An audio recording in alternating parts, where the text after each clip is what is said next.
Chapter 34, The Forest Again. Harry is sitting there in Headmaster's office, and at this point, he has fully accepted death. Like, he's accepted that for Voldemort to die, he has to die. And at this point, he's not afraid. Um, he's actually feels like this is what Dumbledore has been getting him ready for this whole time, the point where he is to die and be able to get rid of Voldemort. Also, so like two birds, one stone. That's what Dumbledore's been getting him ready for. And at this point, like he's ready for death, and Dumbledore's betrayal of him is not facing him right now. He's just, I guess he's not sad, but he just kind of feels like it's time. Like his time has come. And he was thinking of times earlier in his life where he should have died. Maybe he should have died back at home, in his home, or died quickly like Hedwig did, or yeah, he's just thinking of several other times where he would have liked to die, and not at this moment specifically, but he just wants Voldemort to do it quickly. And as he gets up, he starts walking, throughout Hogwarts. It's like the last times he's gonna see this place. He doesn't even look back at the office as he leaves. All the portraits are empty. He puts on his cloak. He's already made his decision. He's going out to the forest, and no one's gonna be able to stop him. So he already is thinking of, if he told anybody, obviously they would all try to stop him. So he's walking through, and he almost runs into Neville. Neville's holding poor Colin Creevey.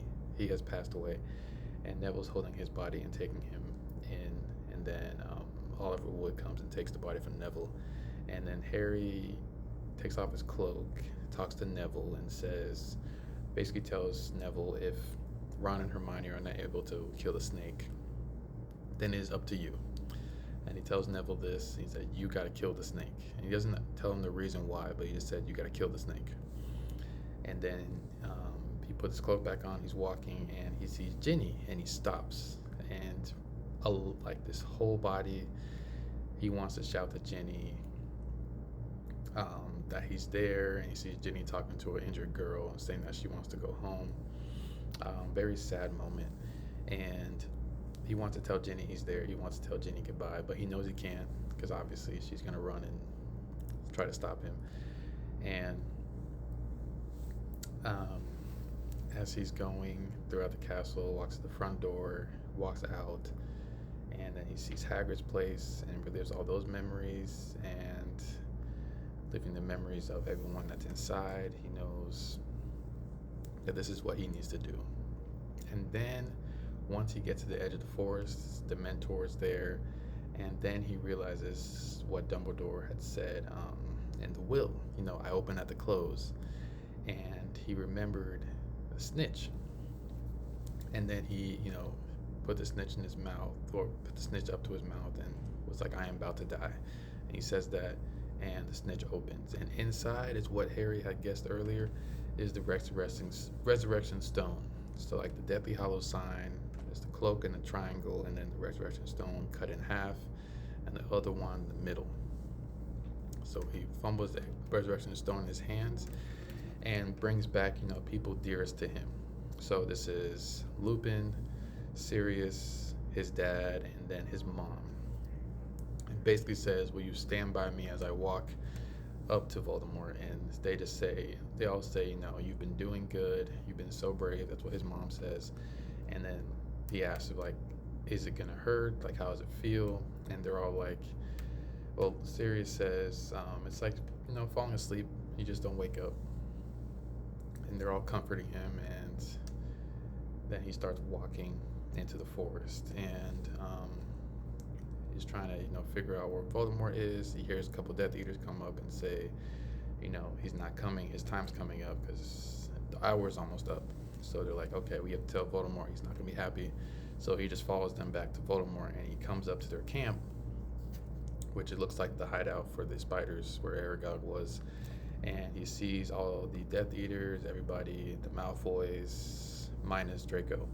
And Fenrir, I guess he survived the werewolf, and then he sees like two giants and several others, Bellatrix and all of those. Then he sees Voldemort. He's like leaning over his wand. Looks like he's praying a little bit, but and then they tell him like, "Don't that Harry's not coming." And Voldemort seems disappointed. He's like, "I thought he was gonna come," because they even Dumbledore and Voldemort both knew Harry's character and that he would not let anyone else die for him. And they guess right, because then Harry takes off his cloak and says, "I'm here." And then everyone, was like, "Oh, it's Harry." And then Voldemort says the line, "The boy who lived." And he's like, "Harry Potter, the boy who lived." The famous line. And Harry at this point is just gearing up for what's to come. He's like, "I want it to be quick." He doesn't say that, but in his head, he's like, "I want this to be quick." And then he sees Voldemort's mouth move, and there's a flash of a green light, and everything's gone. Oh, and Hagrid was also there, and he yelled at Harry, "No!" Hagrid's tied up to a tree, so nice that he's not dead, but possibly will be soon. Maybe. Yeah, interesting chapter. Harry has solely accepted his position that he's been really bred up to complete, which is to die. And yeah, Dumbledore is just, yeah. I'm definitely gonna do a video about Dumbledore later, after everything is done. But good chapter. Harry has accepted, that this is what he's always, was always supposed to do. And cool that Deathly Hallows are real. That confirms that Resurrection Stone was with him the whole time, and just when he needed it. So maybe this was the point, or maybe the Resurrection Stone has a different power we don't know of. So we shall see. Also sad, really sad. Also, yeah, R.I.P. Colin. R.I.P. Colin. He's underage, but I guess he was in the battle. And Lupin and Tonks, that's pretty sad. Their kid is going to be without parents and possibly a godfather as well. Crazy. But obviously this kid will be loved because, they have a good system around them, but it's still going to be sad.